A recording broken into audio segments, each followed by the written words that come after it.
how to fix Realme 13 cannot receive text messages. So let's start the video. First of all, check your network connection works properly or not. After check your network connection, then open your settings. In settings, scroll down and here you can see the option apps. Now click on apps and then click on app management. Now scroll down and click on messages app and then click on storage usage.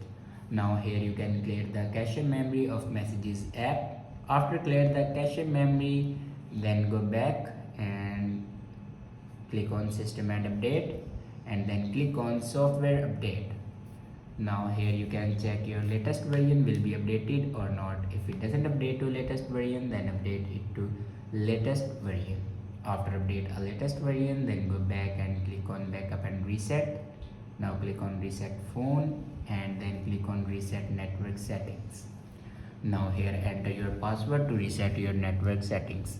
After reset the network settings, your problem will be fixed. I hope this video is helpful for you. Thanks for watching.